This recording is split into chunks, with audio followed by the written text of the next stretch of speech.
What's up, you guys? Welcome to Modern Music Expo, the online expo for the 21st century music creator. So today we have a panel all about how to build a platform online. I've had so many questions on this on Instagram, people wondering how do I even start? What kind of gear do I need to get started on YouTube or Twitch or any of those things? So I have two really wonderful guests for you guys today. We have Alina, who is a Finnish UK-based producer, musician, and content creator. And we have Tetro, who is an LA-based content creator. Now, they both have very successful audio YouTube channels. They both do gear reviews, tutorials on how to use different plugins, and they have so much incredible insight on how to start building your platform, on algorithms, on what it takes to be monetized, brand relationships, all of these things. And I really personally enjoyed filming this panel so much because it is a really different take on how you can make money in music without really being fully in the music industry, like writing songs for artists and labels and being an artist that's signed to a label. This is a whole new, brand new way to do this. So I think this is very fitting for the Modern Music Expo, which is all supposed to be about the most modern, cutting edge ways to be successful in music. So without further ado, let's get to it. All right, you guys, so I'm here with Alina and Tetro, and we're going to be talking about building a platform for yourself as a producer, artist, songwriter, all of those things. I'm super excited to have them both here. Tetro's in LA, so it's the same time as me, it's 2 p.m. For Alina, it's after 10 o'clock, right? At night. Yeah, England, England time. Yeah, so I want to just hop into this so we can, have our chat and then she can go to bed. I'll Totally. be fine. I'll be fine. All right, you guys. So I have a lot of questions for you both. So obviously you guys are both really successful on YouTube and other social networks, which I find super exciting because not a lot of producers go this route. Right. So there's like the traditional route of like, oh, I'm going to produce for the artist. I'm going to sign to a publishing deal. I'm going to do all the things that everybody's done for decades. So, and then there is also this, which I find really exciting that you guys can build your own audiences and platforms and get so many great benefits from it. So let's just kind of dive right in. I want to know when you guys started your YouTube channels, just your social media generally, and if you've tried any more traditional approaches first, or if this is like the first thing you wanted to do. I guess we'll go ladies first. Okay, so YouTube, I started, and by the way, thank you for the amazing introduction, and so glad to be here. But yeah, so I started 2.5 years ago, YouTube. So I started two and a half years ago. I started posting once a week. And I was working at that time at Gear for Music as a customer like a customer help like operator on a phone with 2 languages, 2 countries. And I was just kind of realizing that there's not many women doing like very in-depth tutorials online, like all the tutorials that we watch because of the work and stuff were mostly men. And I was like, well, I just graduated from my master's in music production in the York University, and I was like, well, I know how to do that. Like I could explain really detailed tutorials and stuff, and I have my background in theater and performing arts, so I was like, well, let me try that out. And I took my iPhone and started filming in a really echoey, horrible room, and just like if the sound was bad and the gear was bad, but I still started and did it once a week. And what I noticed was that doing it once a week created suddenly this job for me. And as much as like I've been a musician all my life, and I went to uni quite late 20s, and I feel like for me, the university and the music, it's always kind of gone like I learned music production in the uni, and then so music production I've been doing like 7 years maybe now, and music all my life. And now all these kind of worlds of like live performance, music making, like songwriting, like performing for camera, but also performing on a stage, writing songs, And yeah, all that is kind of like colliding into one place. So that's kind of where I started from. I think It's that's funny. so cool. So cool that you kind of saw an opening and you just went for it. Yeah, I definitely saw that there was need for it. And something like when I was learning music production, there was nobody that like I could really relate to. And also the fact that I feel really like I'm very, very dyslexic. And I'm also English is not my first language.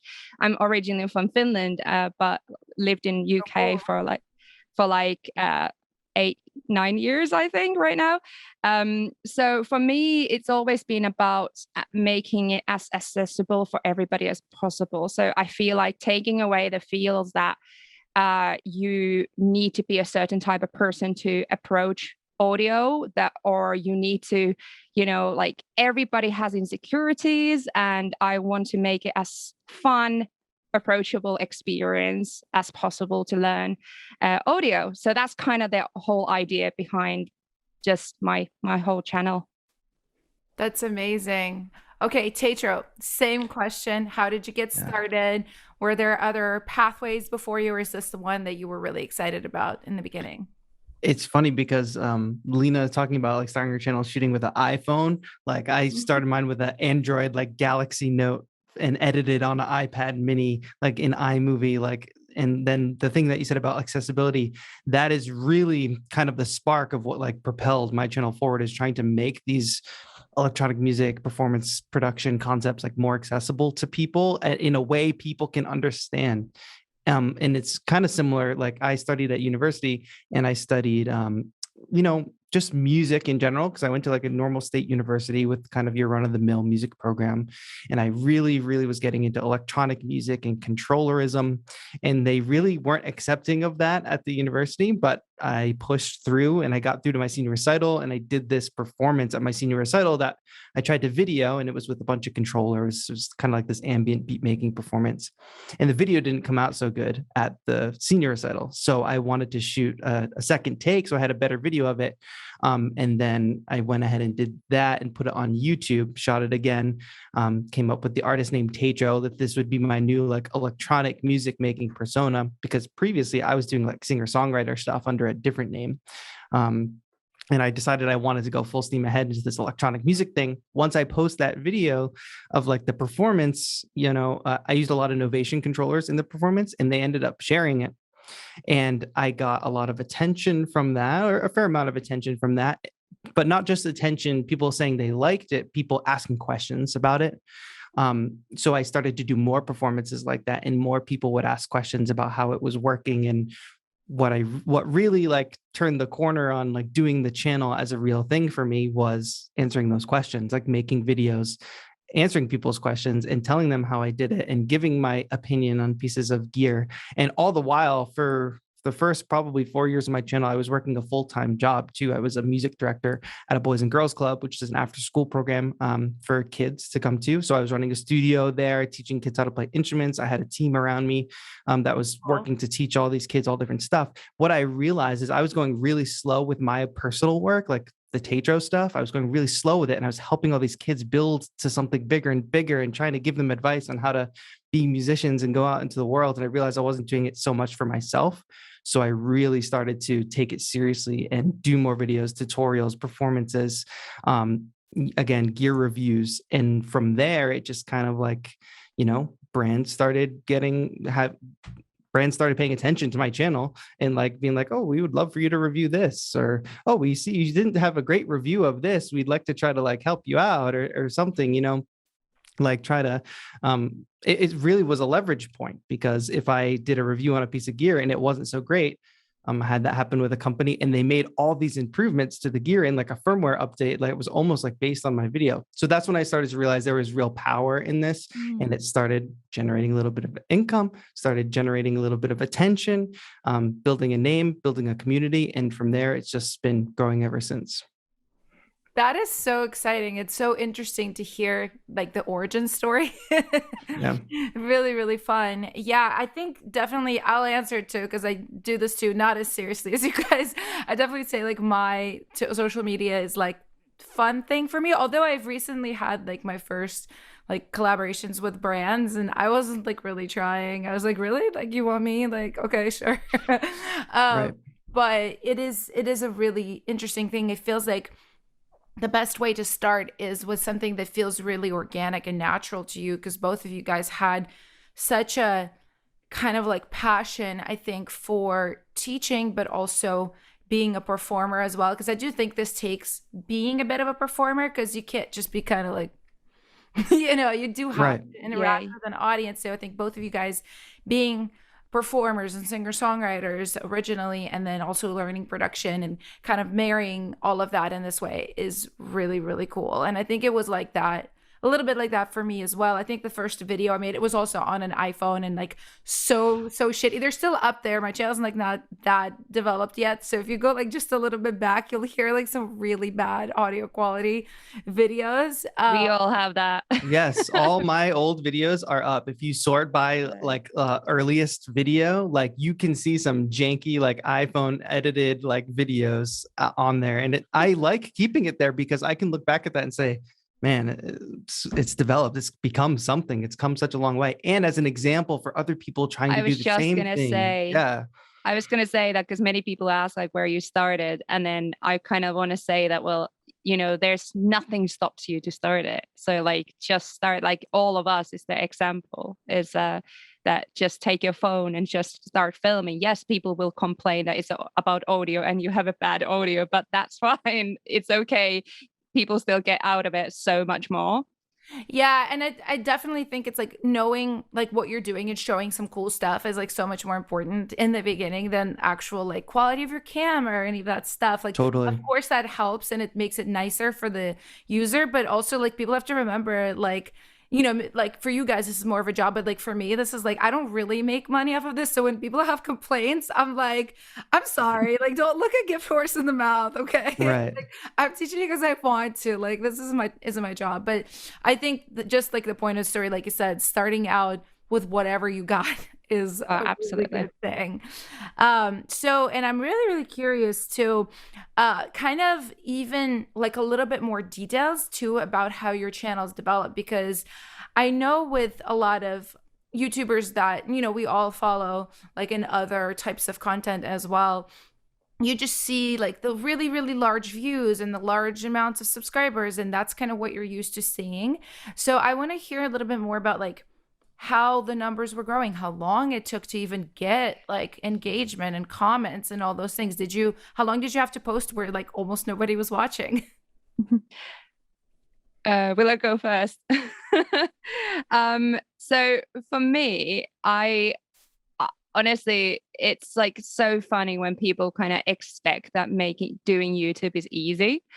I find it really like ironic because the amount of hours that I put towards it without no pay is just like honestly so much. And so I've been posting, as I said, every single week for 2.5 years. And my videos are about 10 to 20 minutes like length. They are all very detailed, like tutorials or other stuff. Like I do fun content as well, like making a MIDI controller out of pots and pans or stuff like that as well. But it's basically being like constantly just inventing firstly like what to do this week and then balancing your rest of your life with it. But also, so for me, it took 1.5 years to earn money from it, even tiny bit. It took me a year to get 1,000 subscribers. And it took me 1.5 years to get like the subscriber amount as well as the watch time to be able to be monetized. So to be honest, I've kind of only earned money from it for the last year. And I've been self-employed fully only for a year. I was a lecturer in a university teaching music production. And then I was like, you know what? I'm going to quit to be a YouTuber. And that was fun to tell your parents. But it was one of those things that I was just kind of, okay, so the first year was 1,000 subscribers. The second year was 10,000 subscribers. And now in the last half a year, I have 21,000 subscribers. So it has been quite fast pace, which has been like surprising to me. But then you have like Patreon, you have all these different, like the community that grows with it.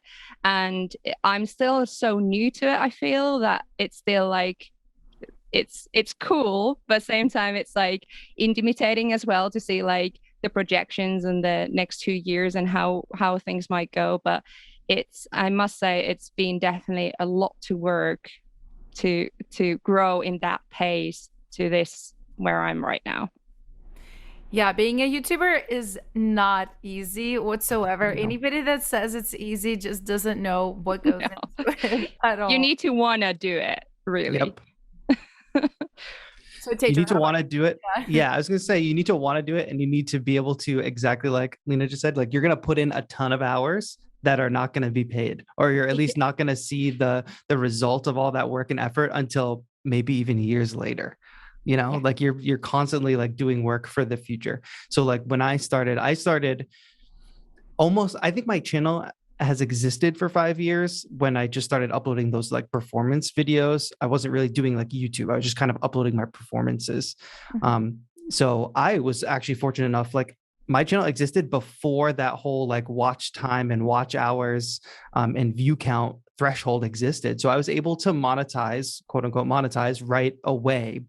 But that doesn't mean anything if you're not getting views, right? So like, as I started to put those performances up, and I realized like, okay, the one performance did well because it got shared by a brand. I tried to recreate that success. And if it didn't get shared by a brand, you know, that success didn't come. So that's where the whole answering the questions and building community came in. And that started to slowly build. Subscriber count would go up because they realized there was some value in coming to the channel other than just listening to my performances or watching me perform. And then I had a couple of videos early on in my channel that did really well and contributed a lot to my early growth. And one was this complete breakdown of MIDI controllers, like what MIDI controller should you buy? And that is still that video still performs so well. And it's so cringe. Like I look completely different. Like I have no beard in that video. I had a completely shaved head. Like it's crazy that video is still popular, but the algorithm just picked that up and people use it as a real resource.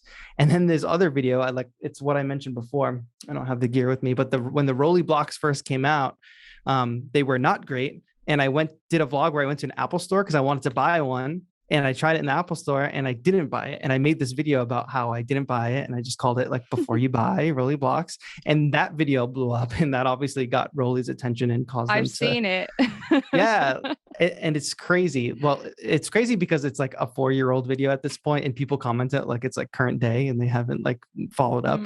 But like that actually built to one of my strongest brand relationships with Rolly as they started to improve those products and like really take user feedback into account. But yeah, those 2 videos, because they got so many views, because they got picked up by the algorithm, drove a lot of subscribership. And then it's very similar to what you said, Lina, kind of like snowballed. I mean, I'm no viral success by any means, that's for sure. I've been doing this for 4-ish years and probably uploading weekly for the past 3 years, I would say. And I hit 100,000 subscribers last year in 2020, October-ish. And thanks. And I just actually recently hit 150. So that's what I'm talking about with like the snowball. Like I hit 150 way faster than I hit 50. And I hit 10. And then after I hit 10K subscribers, I hit 50 like way faster, you know, like it just kind of like snowballed. But yeah, so I was able to, like, YouTube isn't my only source of revenue. I'm a freelance like creator, but it is a significant part of my revenue, my income now, more significant than previously. Previously, when in the early days, maybe it paid a couple bills, like maybe it paid like my internet bill, my electricity bill, which is nice. Like it's a nice like kind of subsidy for your life. And then as it kind of went on further, it became more and more and more because there's more videos, more views, more ads getting served to people. And then, of course, the income that comes from doing a brand deal or something like that, that all spiraled. And then using those skills that I learned on YouTube to be able to, you know, quit my teaching job. It was like, I loved that job, but it was a good time to exit when I left and find a few other key opportunities here and there that gave me a lot of freedom, but paid some more bills. And then the YouTube was growing more. So all of that together now makes up my income. And if it were not for doing the YouTube channel, I probably wouldn't be able to be like a freelance creative who has a lot of freedom in their day and gets to just like make stuff all day. Yeah. And that's like, actually, it's really interesting what you talked about the early stages of creating videos, because now kind of remembering of the kind of journey of figuring out what is your niche, what is your video, what kind of works for you. And I think that was a journey that took the longest, and it was the most irritating one Yes, to for figure sure. out, because like if you look at any of my first videos, it's like there's not much tutorials, because I was determined I'm not gonna be a tutorial girl. I'm not Right. gonna do tutorials. I was very sure about that. And then as soon as I started making tutorials, it was like, oh, I should make tutorials. Like it works. It's no, it was there was this like firstly, it's easy way to create content, but also I understood that there was this balance between like entertainment and knowledge. And I've kind of noticed that there is, even in a tutorial, there's a balance between entertainment and knowledge. Totally. And there's totally an audience that are like, we do not want entertainment. We want only knowledge, no entertainment, no jokes. Right. This is serious business. We need to learn only about audio. But in the beginning, I was quite naive about it, in a way that I was kind of just wanted to do like vlogs or something. But then, of course, you need to create whatever makes you feel comfortable. But I feel like at the same time, I kind of felt like as soon as I started to do like my first big videos was like all about Ableton Live. So I went through like Ableton Live stock devices in a very, very, very detailed way. And that was something that people really like reacted to in a really different way that they did with anything else. So I kind of figured out, oh, there's something in there that I can maybe try more. And it worked always more. But also my third video ever, as you said, has like just received 100,000 views, which is Nice. my first ever video that got 100,000 views. And it's my second video ever filmed with my phone. It's crazy. And it's really weird how like from like 2.5 years ago now, it's like still. Yeah. And the thing that you're saying about like, oh, I didn't want to do tutorials or whatever, and then I wanted to do just this thing. But what I found is like, the more I did tutorials, the more I provided that, like, that is a real clear value proposition to the audience. Like I'm a viewer, I watch the video, I learned something cool. They get that. But what inevitably happens is as you do more and more of those, and you're kind of sneakily like building this audience who showed up just for that value, but now they like you. So now when you do drop the performance video, it does a lot better than had you never done the tutorial. This 100%. And this is exactly what I don't think music industry values enough, is that we are building with information, we're building a platform. So all these people are committing by pressing the subscription button. They're committing to you, committing to your content, to who you are as a person. So when you release a single, who is going to be there to watch it? Who's going to be there to listen, to buy it? Who's going to be there to, embrace you as an artist? Because they want to know who teaches you. So they now want to know the teacher's music. So there's like massive value in the community that comes from that kind of educational content as well.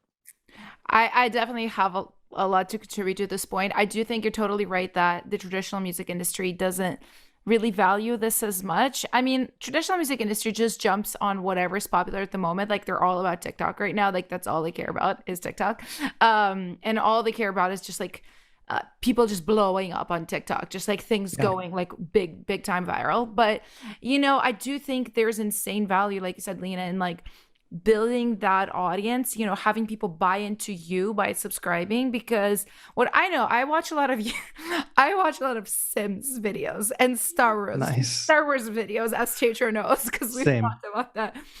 Like those people that make those videos, I know a lot about them as people, right? Because they're building a Sims house and they're talking about their life. Like the girl that I really like, I know that her fiance is moving from England. Like I know all of these things about her, and let's say if she had some kind of offering, if she was selling merch or was just had something, I am definitely interested, you know, because I like her as a person. And I think it works just like that with an artist. You know, if they like you and they spend time with you, people like people that they spend time with, really. So when they're watching you for hours and hours and hours make tracks or teach them how to use Ableton or performing on a push or whatever it is, like they are subconsciously buying into you. So I think it's super powerful. Absolutely.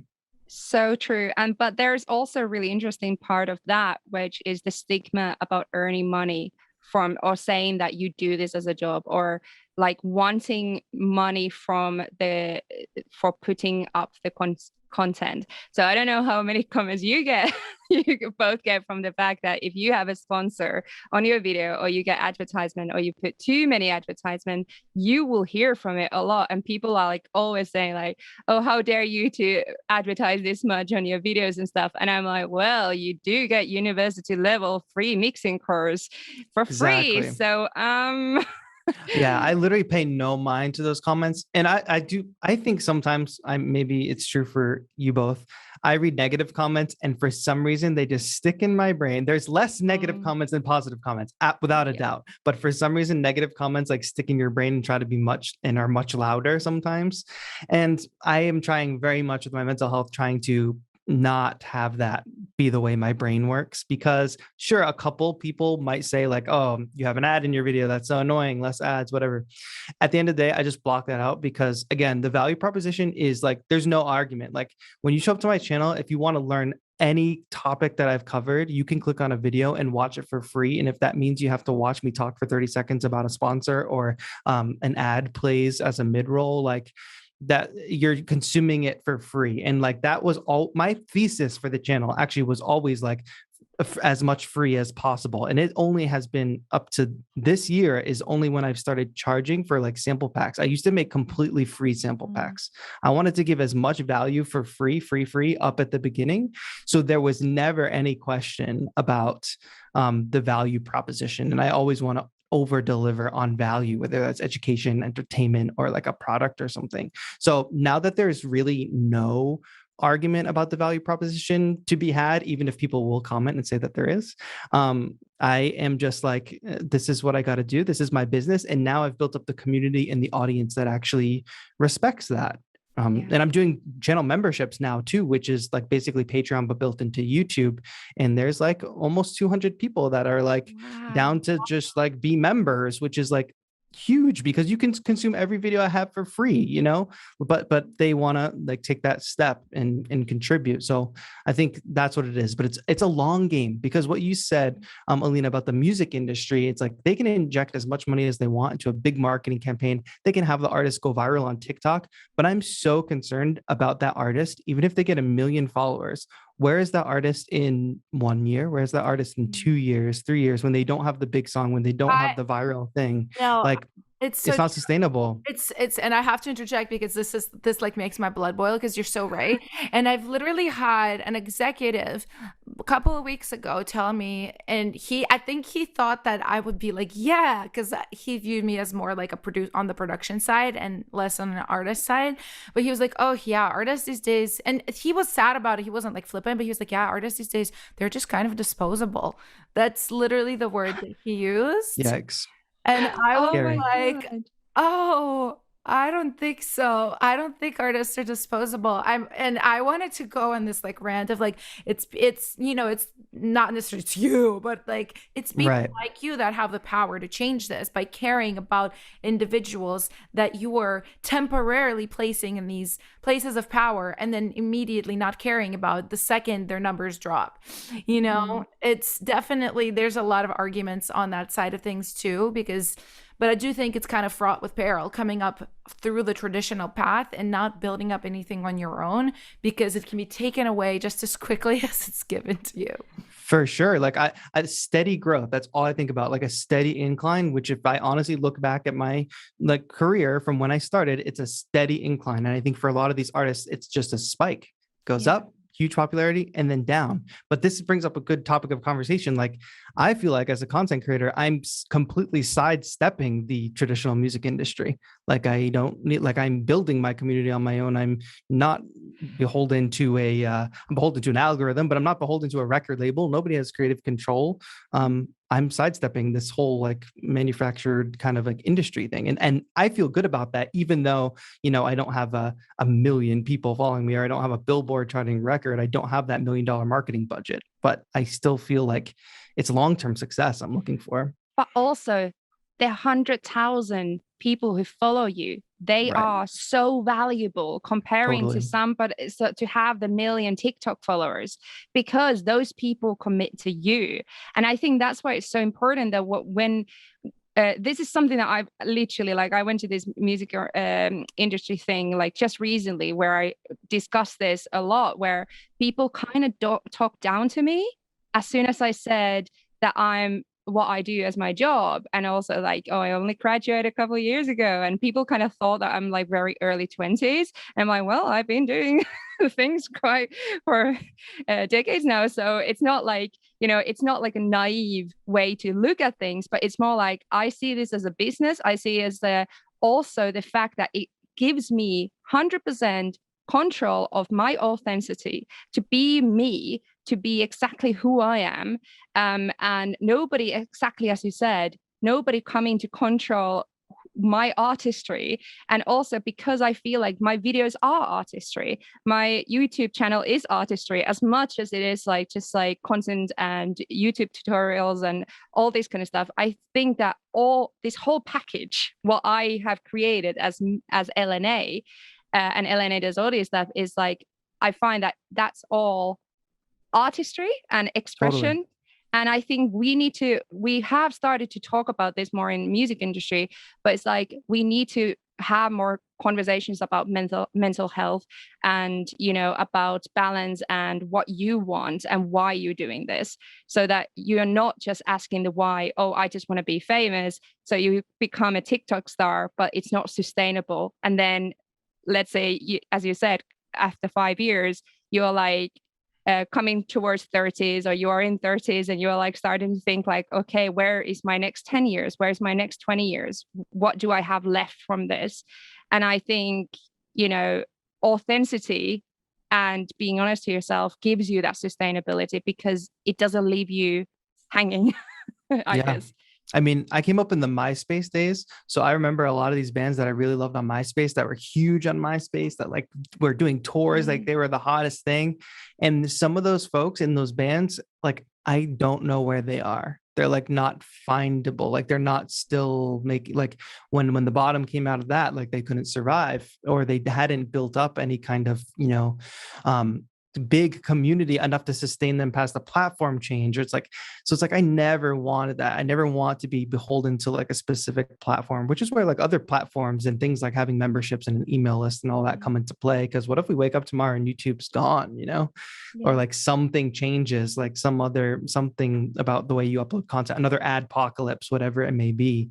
But like, I'm now thinking more and more about just sustainability. How can I keep going? How can I build? How can I continue to be on that steady incline? Like I said, it's always in your brain. And mental health for an artist, like in that we are doing it all ourselves. Yes, we have creative control, and there's so many benefits to that, but we are also, if we're in control of everything, we're in control of like everything. So like, there's no one to catch us if we fall. There's no one to, there's no real safety net unless we build one for ourselves. And a lot of the times, that's one of the biggest drawbacks of sidestepping the music industry, is some of those, safety nets don't exist. However, I still think the trade-off in the freedom is well worth the sidestepping for sure. So well said. Really, really well said, both of you guys. And I definitely have so much to contribute to this as somebody who's been in the traditional music industry for like many, many years, but also really like toying with this world. Like I have been for a while. I kind of been like in between. And I definitely know what you guys are saying about the traditional music industry not really respecting this. They don't understand it. And I think it's going to take a while for them to understand it. And I think it's also one of those things that we don't need them to understand it at this moment, because I feel like I just have been in the music industry for so long, and so many times I have been told that I'm doing things wrong, that I need to do things differently, that you're in Nashville, you need to write just country music, that you are too old to be a pop artist at 23. Like, you need to just be focused on country, that you don't need to be spending time working with artists that have a really large budget and pay for your family's life, that you only need to be writing for cuts. There's just so many things I've been told over the years. So the best advice I can give on this is just going with your gut and what you want to do. And one thing I will say about the music industry too, the build-up process is the same. Like, where you guys have said, like, oh, my video from 2.5 years ago is making me money now. I'm like, yeah, my song from 4 years ago is still making me money because a big artist recorded it and I still get royalties from it. It's the same kind of thing. In the beginning, you just need to build. I mean, a lot of what I'm doing right now is writing songs for K-pop. Like, this summer, I've written already 25 songs just for K-pop, and it's been hours and hours and hours of work. And I know most of those songs are probably not going to get cut, even no matter how good they are, because that's just the music industry. It's all about like lucking into the right fit and having the right people pitch it and all of those things, which we don't have to talk about on this panel. But I know that, if one of those 25 songs is picked up by a band like ITZY, which picked up one of our last K-pop batch of songs, boom, then, I have income for the next however many years. So it's one of my favorite songs of the year, by the way. Thank you. Thank you. But it is really like it's an investment process. That's how I think about it, and it's exactly the same with YouTube or TikTok or any type of content. In the beginning, you're just, or even in the middle, like, you're not seeing anything or that much, but it's like a cumulative process too. It all builds up, all of your videos end up supporting each other. If somebody likes you in one, they're being suggested another one. So, it is, you can't, there's no shortcuts really. The only shortcut is having a viral hit. And we've already talked about that's not sustainable. If that happens when you're already building and it just happens to happen, sick. Like, you are just getting a nice little boost.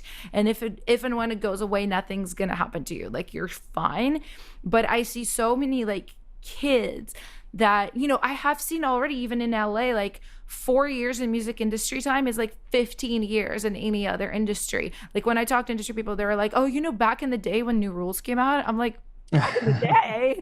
That was like 4 years ago. That's not that long ago. But that's how they think of songs. That's how they think of artists as well, as like, oh, somebody that was popping off 3 years ago is completely irrelevant now unless they're pop following. I also wonder, because you're both in LA, and I just wonder, like, because this is something that was discussed actually recently in a panel that I was in, that how different example American music industry can be to British one example, because in their example, people go for longer tours and stuff, and comparing to example British artists. And I just wonder if there's also this like LA, I don't know, I've not ever been there, but I've heard things that I just wonder if also there is, because like there is this music culture where like there's so much competition that it's just kind of like constant battle.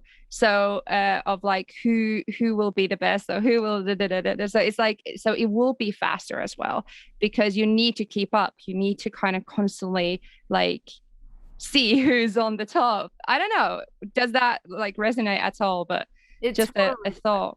It totally resonates, because I definitely I don't buy into the whole like competition thing. I kind of hate that, to be honest. I think there's enough room for all of us, and I firmly believe that. And I will support other writers, producers. I send gigs to other producers all the time if I can't take them on. Like, I don't care about that, and I don't like the idea of competition like that. I do think that's definitely the majority of the mentality. And the one thing that does affect me is like the constant like, we need the next thing. We need the next thing. It doesn't matter that 2-3 months ago you had a big thing. Like, you need already the next big thing in the works. And even like looking at Instagram, like big writers competing against big writers. Like if you're not posting your cuts like every 2 weeks, every week, it kind of looks like, oh, what are you doing? Like, are you having a lull? It's honestly, it is a tough thing. I think a lot of people that hit their stride, like they are like in the place where everything is gelling, their songs are really working right now.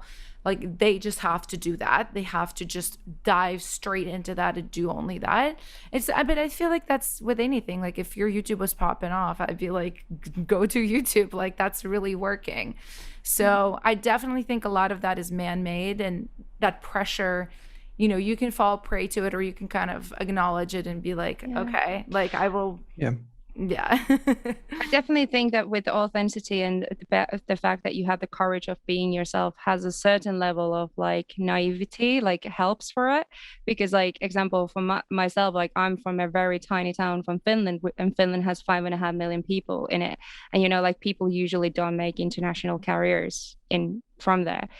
So the fact that I moved to UK and I live in here and stuff, the fact that I don't really know British artists as well as British people do, or like I definitely don't know like all American artists and stuff, but I grew up with like shitty cover songs from Madonna in Finnish, like or Bruce Springsteen in Finnish. But like there's a certain, like when I started YouTube, I made a conscious decision not to look at any other YouTubers who do audio, because I decided that jealousy and like comparison is one of the biggest issues that we have. And so I made a conscious effort that like for a year, for my first year, I didn't, everybody was like, oh, have you seen Andrew Huang? Have you seen Rachel K. Collier? Oh my God, have you seen all this as this?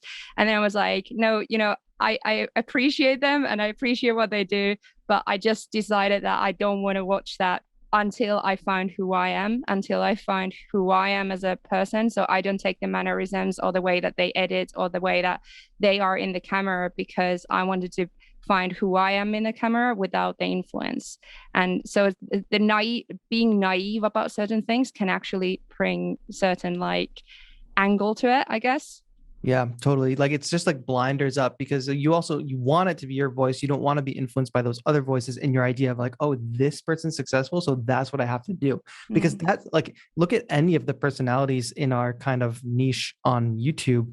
Everybody's so different, and that's why it's successful. Like everybody is looking for a unique voice. Like they're either looking for themselves in somebody else, or they're just looking for a voice that they resonate with, and that is really the magic in it for sure. And it is definitely similar to what you were talking about, Alina, with the comparison game and other musicians and other songwriters. If you're not posting your cuts, you said, like sometimes like I have anxiety around like, oh man, if I don't post on Instagram every single day, like everybody's gonna forget me because of the algorithm, like I know I talk all about like how beautiful it is to sidestep the music industry, but the algorithm is its own monster, and it's like, okay, if I don't post this week, or if I don't post at this time, the video might not get picked up. And it's like that there's just an anxiety around that. And like, oh, that producer is posting a ton, like I need to be doing that. Like but it's all like a mental game. And we were talking about location before with like LA and stuff. And that is another benefit to this. I really think that this whole content creation thing, like the map is just folded into a tiny piece for me, because I do stuff with my community, like track reviews, like feedback, and my community is from all over the place. Like there are people from California, but it's also people from like states that I've never been to, from India, from like I have people messaging me all the time from all around the world. It's like this would never be possible at any other time, to have this like interconnected community like across the globe showing up to this live stream and everybody submitting their music and cheering each other on from all these different places. Like that is just such a beautiful thing to me. And as a creator, like I can record videos for a brand anywhere. Like, sure, I moved to LA to be like a little bit closer to the industry and to brands, and it has paid off somewhat. But otherwise, like I'm sitting in this room making tutorials for brands or doing live streams for other brands. Like I could do this from literally anywhere. Yeah, like I live in Yorkshire. I don't live in, everybody's like, oh, you live in England, so how is London? And I'm like, I'm not in London, I'm in up north in Yorkshire. And it's like, yeah, exactly. You can totally start doing it anywhere. absolutely anywhere. I think that's one of the most beautiful things about it. And I'm honestly really jealous because like the majority, of course, of what I do is still the traditional music industry stuff. And I have to be here. And I do really like LA, but you know, there are other places that I like that are really cool that, you And are a know, lot cheaper. that are lots so much cheaper. Like I Not want my London. house so much. Like I don't have $2 million right now. And that's what it Right. is to have like a decent house in LA. So it is very, you know, this is really, really cool for that reason and many, many other reasons. But I am really curious, Tetra, what you mentioned about the algorithm. Is there anything you guys could share for YouTube and Instagram or any other platforms, especially because I personally don't know anything about it. I hear everybody say like algorithm, and I know that it changes all the time. Is there any kind of like tips, tricks, things that people need to know to be able to conquer this monster? Like, it's like, first of all, any like video, I feel like nobody actually knows the true details of the algorithm as it is ever changing. And it's not like Google does a press release like every quarter telling you like what's hot on the algorithm. So like avoid those kinds of videos. Same thing for Instagram. People do those videos about Instagram all the time, but do like watch and pay attention and listen to like practitioners, like people who are actually doing posting, because the only way I know anything about like when to post, what type of content to do, how to make my titles is by trial and error. It's by like uploading a video and having it bomb, or uploading a video thinking it's going to bomb. And then it's like the best video that I've posted in the past 6 months. Like it's such a fickle thing. Like it just like is always changing. And at some level, you figure out what works for your channel and your community. And that's why you hear YouTubers all the time talk about, please turn notifications on, or if they have an email list or some other way of directly notifying people when videos get posted, because otherwise it won't get shown to people if they haven't followed the right thing. Like Alina, you talk about Star Wars videos. Like I watch one video by Star Wars Theory and my whole like homepage will get like filled with more like Star Wars Theory videos and like similar content. And the algorithm works the same way for us as musicians. If somebody watches one of my videos, another one of my videos might show up on their homepage, but if they don't click it when it shows up on their homepage, it might not show up again. It doesn't mean they don't like me. It just means that they didn't want to watch that video in that moment. But the algorithm doesn't think like that. The algorithm thinks, okay, they didn't click on this, onto the next thing. So like when you say tips for other people, it's for other like people trying to do content. It's like, first of all, make sure you're answering a question that people actually want to know the answer to. Like, are people actually asking this question, or do you just think this would make a good video? Sometimes take a chance, make a good video because you think it's going to make a good video and you might be surprised. Is there a certain title, a certain thing people are searching for? Look up, if you have a plan, like I want to do this kind of video, but I don't know if it'll work. Look up like certain keywords into YouTube and see what other people are doing in that kind of space. How do they title their videos? What do the thumbnails look like? Thumbnails are a whole nother game. Talking about doing it all, we have to be musicians, we have to be graphic designers, we have to analyze data, like we have to do all this stuff. But yeah, it's a monster, this algorithm. It absolutely is. And it's I feel like it's what I usually say, that it's brutal. I call it, like, especially in the level that I'm in right now. Like I have 21,000 subscribers, and I rely on my pay so that I can pay my rent. I'm still in the level where I'm like, you know, every money that comes in, I'm like, I count it in my rents. Like, how many rents is this or something? So I'm still in that kind of, like, I'm done this a year now full time. So why I stress about it is because if I don't post once, I would lose $100 straight away. Like that would just go, and it would take 3-4 months to get that back. So yeah, it's absolutely brutal. So like as soon as the example of Christmas time, I've still been posting every single week, but even Christmas time, nobody watches videos. So then my videos kind of went really down, and then I could notice that I only got back to the same money like March, April. So, you know, because of 2 videos, because of that time that nobody was watching it. So it that way the algorithm can be a bit of a bitch, but at the same time, I would say that, like, as you were talking, is it Tatro? I was like thinking, like, I must say it correctly. Right. That you were talking earlier about the fact that, you know, it's a long time game. And I think what I've kind of started to say that it's more like, and mostly for myself, like wanted to believe in it, is the fact that it's not the quality of a short time, but it's the quantity of a long time. And of sometimes like you need to stop thinking that it needs to be 110% effort in every single video. Sometimes it's just quantity over quality in your mind, even though you need to do your like best in a way, but you can't push yourself every single week. And if the videos don't do well, that's okay. That might be the hit video in 2 years. You don't know how it works. And also the fact that I feel like for me, thumbnails and titles, like figuring those out, like the fact that, example, I downloaded app like for a browser app called vidIQ, and that really, really helped my game so much. Like hashtags, the amount of hashtags, how many, how long should title be? Like I didn't know that it shouldn't be that long.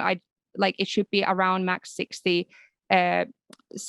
letters. And as soon as I started to do that, it actually started to really help my videos. But also thumbnails is like finding your own thing. So example, there is millions of videos about compressor in the YouTube, but there's no one that looks like retro game board cover, which is blue and pink and has a blonde girl's face on it going like, hey. So exactly. Like I made it my style, and that's how I look, and that's my energy. So I feel like they see a compressor and they see this crazy person's pointing at it, and I think that I think they say that it takes 3.5 seconds to make a first impression. So you just need to kind of think like, who are you and what are you promising? And so it's not like too clickbaity, but also like you're promising that brand, you're promising that energy.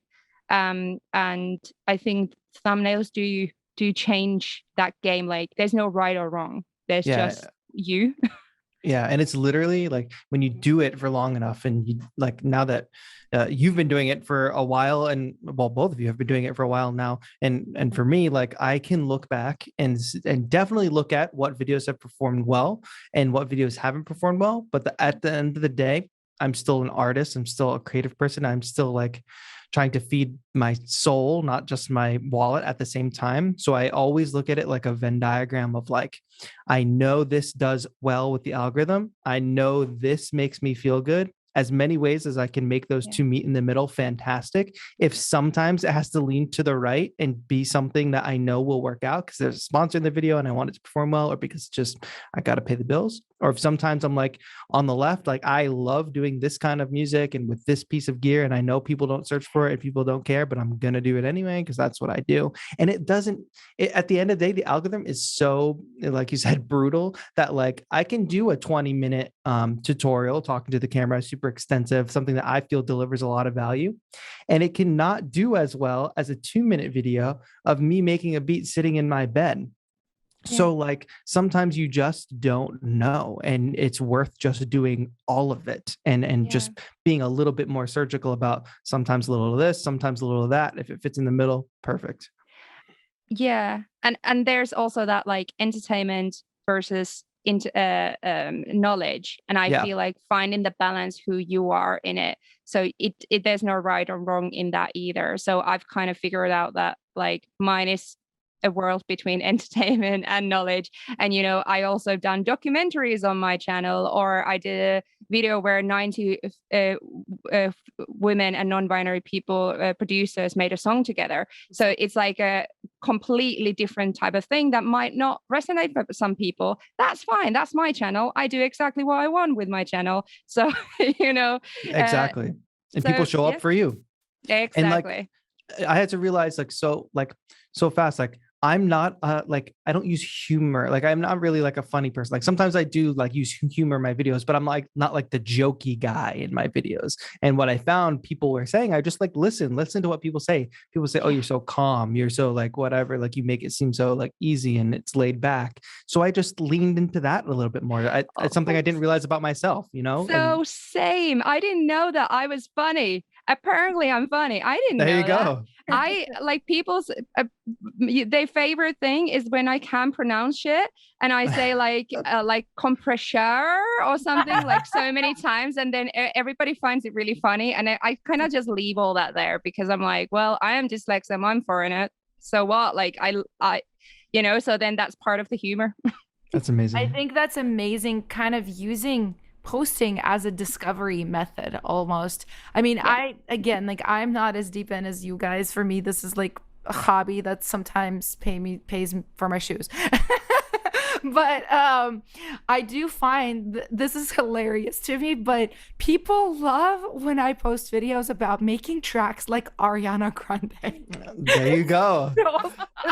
That's your thing. So specific on TikTok and both on YouTube, both. It's very like normal videos, whatever, 2,000 views. Ariana Grande video, 70,000 views. I Absolutely. actually watched your Ariana TikTok so many times. I thought it was really fascinating, and I was like, there was something about it. It just worked. I literally don't know why. I'm like, Ariana, girl, like, should we just like work together? Like, that's the thing about the algorithm. Like, you can't rack your brain wondering why. You just have to like take it in and be like, oh, like, because for me, it's the same thing, but with a particular like MIDI controller, it's like, views astronomically different if I use a different one. So it's like, I just know that. And I don't spend time like wishing it weren't that way or wondering why it is that way. I just know that I have that in my back pocket. Do I always want to use that controller? No. So sometimes I'm not gonna. It's just meant to you.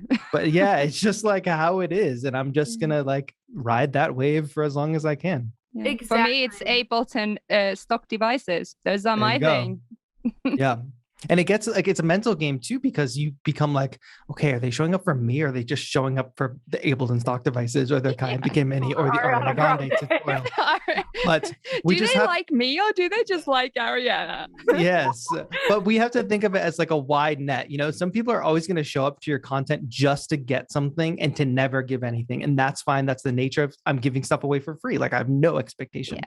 But when we figure out what those things are, I look at it as just like casting the widest net. If you find that thing that casts the wide net for you and attracts that big audience, undoubtedly somebody, when you cast that wide net, you're going to catch a few fish, right? And some of those are going to come back and turn into returning customers, community members, diehard supporters. So that is like how I frame that in my brain. I think it makes so much sense. And I just would add that, I think it's super important to know what works, but I do think sometimes it's important to go against that because something else might work as well, and you don't know that. Like, I don't want to make songs like Ariana Grande. Like, I'm Ariana Grande Walmart producer, like over here. I don't every week, right? Like, and even though I know, even like with my artist music, I haven't released that much stuff, but the one song that does so well is a song that's a track like very much in that genre. And I know that if I wanted to be Walmart Ariana, I could do it, but that's not what I want for myself, right? Like, I love that genre, and I will sometimes, when it's makes sense, post things that have to do with that, but I think it is important to be you and not always just be like that, chase that money, because I think eventually people can also tell, and you lose like the freshness of it as well.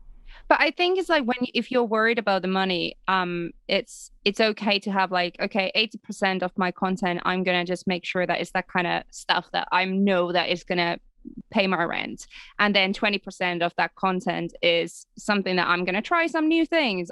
Something that my heart is just saying that, okay, like this, I really would love to try this. I really want to try doing this and this and this. So I feel like having that balance and just not forbidding yourself to do anything, just like, and also the fact that everything that you do even for money, you need to enjoy.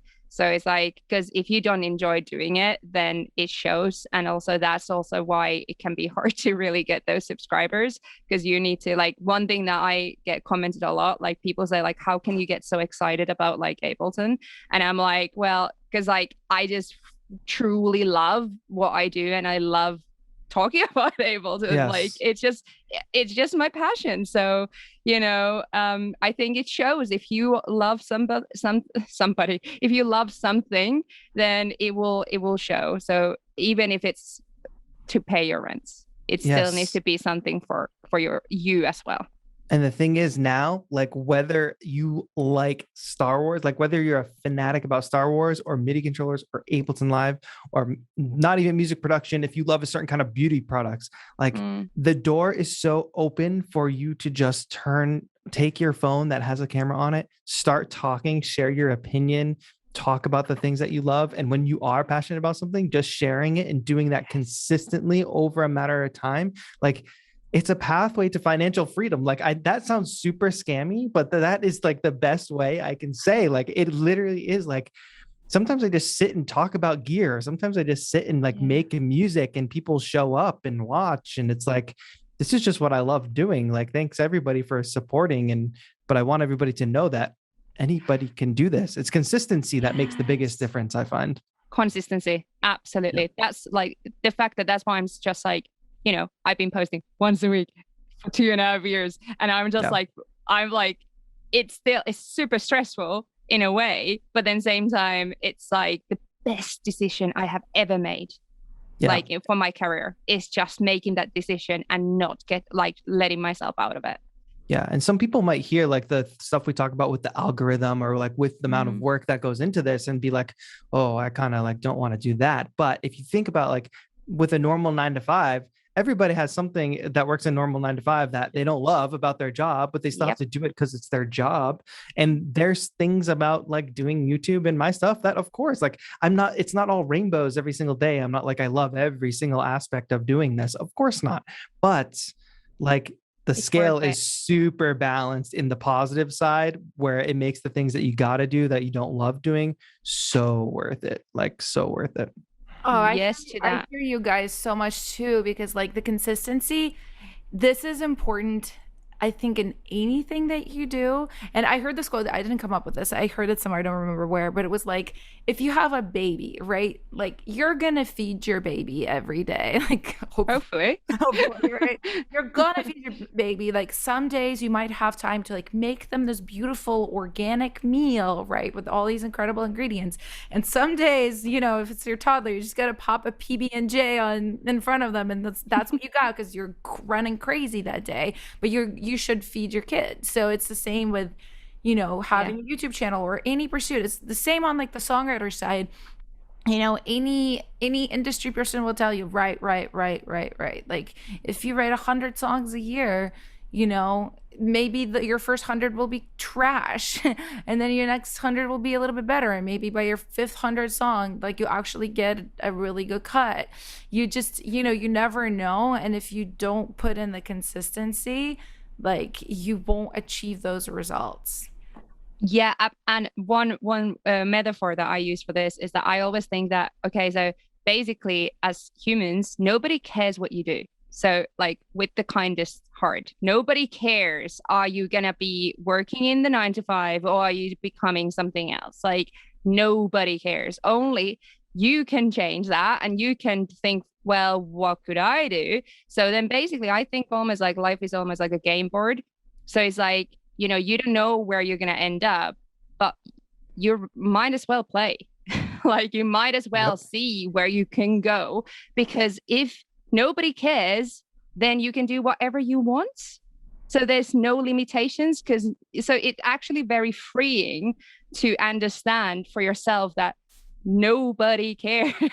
Yep. So, and it's a marathon. Like do what you love and what you want consistently, keep moving forward, because the thing that's going to separate you from everybody else is somebody else is going to try it for a month and then they're going to stop, and somebody else is going to try it for 6 months sporadically and then stop. And if you just keep going and don't stop, everybody notices the consistency, and it just gives more people on ramps. Like if I stopped after like my first year, like obviously my channel wouldn't grow, but since I've kept going, maybe there are some people actually from when I first started my channel that still show up to the videos, which is absolutely amazing. But there are more and more people getting on board every single day because they saw the latest video, because they had those more on ramps, and they know that I'm showing up every week to post something new and to just be there. And that is totally what's separate. It's just consistency. And don't get me wrong, there's this summer example, I've been feeling like, the numbers are not how I feel, because I've made like decisions to have more time off, to concentrate on certain things. So that takes away from the quality of the content that I've been putting out, because I need to concentrate. I'm writing a book right now. So like for me, like I have needed. Is it fiction? Is it nonfiction? It's about creative confidence and music production, and the insecurities we have in music production and our creativity, and why we have insecurities. Ooh. I'll read that. It's for workflow, and it's about creativity and how we can overcome those like workflow issues and all that. Anyhow, so I've been writing that, but my issue is that so that I can write, I need to have a headspace for writing. So I created a 15-week mixing course for my channel, and I created that in 2-3 weeks in May. So I was editing 17 hours, straight. I was like filming so much. Of course, the content is not going to be the standard that I expect it to be. So the views hasn't been, because the thumbnails, I feel like they're not working as well as they could. The views are not the biggest right now. I know that they are more growers than showers. So they grow with time because of the keywords and all this. But right now, it feels like, oh, my channel is not going anywhere. But like you have these like insecurities in your head. You're thinking like, oh, it's not going anywhere, blah, blah, blah. Even though, of course it will. Like it will be fine. It was like trust. It's just trust the process, and also like I need to remind me that, me concentrating on this book will eventually also benefit for everything that I'm doing with the channel. And the fact that I'm still writing a book and still putting videos out every single week, it's like already pretty awesome achievement. So the achievement doesn't need to be the measurement of the views or the measurement of watch time or subscribers. It can be as like we've been talking, it's the long game. It's the everything that we're doing. And even just the achievement that today I made something, today I wrote a chapter, which I didn't do yesterday. So that's already itself, it's an achievement, so we need to stop thinking that the value of our work is in those subscribers or in the views, because it is sometimes it is just that like the amount of content on a long time and the effort that you do every single day on a long time of a period, instead of what you achieved in measurements today. Like exactly.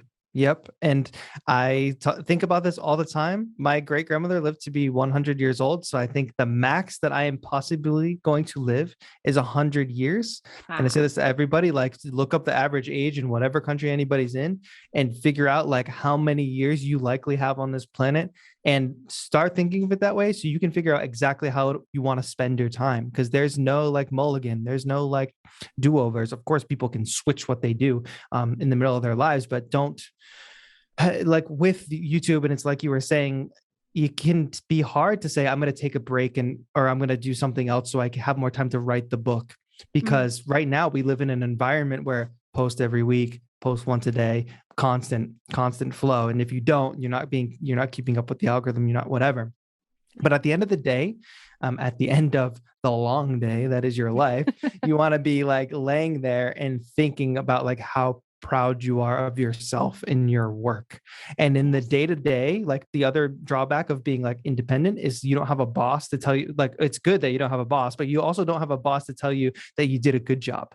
Like you don't have somebody else praising you. Like you might have friends and family, that might give you a pat on the back if they see you're doing YouTube, or you have commenters that are saying nice things. But at the end of the day, you have to really recognize, like I have to have the same mindset that you just described, which is like, you have to look and say, man, that's an achievement. Like all that editing I just did, or I just did X, Y, Z, and I just did that all today. Okay. That is good. Yeah. You have to give yourselves those pats on the back. Every single night you need to go to bed thinking like, I actually it's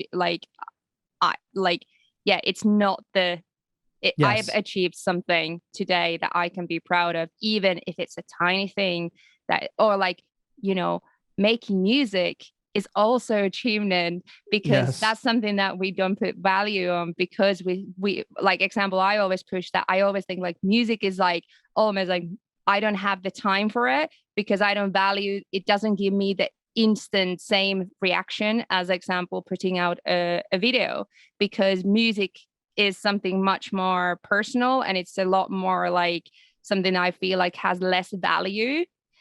And it's so sad that I think that, but I need to make sure that my music and my art is in the same level as everything else that I do in my life, because, and it's as much as an achievement than everything else. And it has so much more, that it has the same value as like being going in a shop, in a coffee shop to work. You know, it has, making a song and working in a coffee shop has both value, that is Absolutely. not more or less. And the whole nobody cares thing, what you said, nobody cares. Like, it's you have to go do what is making you happy every single day. Like, yeah. Like it's about you at the end of the day. And we talked a lot about like algorithms and, income and money and all that, but like it's happiness over everything. So there might be some people who love to work at their 9 to 5, who absolutely love it and just want to do YouTube on the weekends and like don't care if it, brings in income or anything. That is totally fine too. Not to say that this is the one way and one is better than the other. And it's all about just letting people know that there are many options in the music industry, especially to bring it back to like the industry that we're all in. There are so many avenues for making a living that I think people either don't know about or don't think that they can achieve, or they just need it demystified, and that's available to everybody now. Everybody with a phone. Yeah. Wow, you guys. Guys, I am literally so inspired by y'all right now. I'm just kind of like, wow, I feel like I just attended a TED Talk. Like, I feel so good. I'm ready to shoot some videos. Well, we need to make some TED Talk content next. Yeah, there we go. No, I absolutely love your guys' perspective. I think you guys are rebels. You guys are disruptors. You guys are talking about pursuing happiness over what the world thinks or what the normal thing is. I absolutely love that. I want to hear more of that in our industry. And I'm just so excited to see you guys not only talking the talk, but walking the walk as well. I love seeing it. So yeah, I think we're kind of pretty much at the end of this panel, but I am just so overjoyed that you guys were able to make it here. Well, thank you for asking. Thanks for having us. Yeah. Of course. Before we wrap, we'll put all the links in the video, but where can people find you? My YouTube channel is called Elina Does Audio Stuff. I also have Elina Does Streaming Stuff, where I stream every week. My workflow process, and also Instagram is at Lina Music, which is LIINA Music. Awesome. And you can find me on YouTube, youtube.com/Tatro, TAETRO. That's the same on Instagram. You can also just go to tatro.com and there's links to pretty much everything that I do there. That's a good point. lnamusic.com also. Good point. There you go. Amazing. Oh my God. Well, thank you guys so much for being here at the Modern Music Expo, and hope you guys have an amazing day.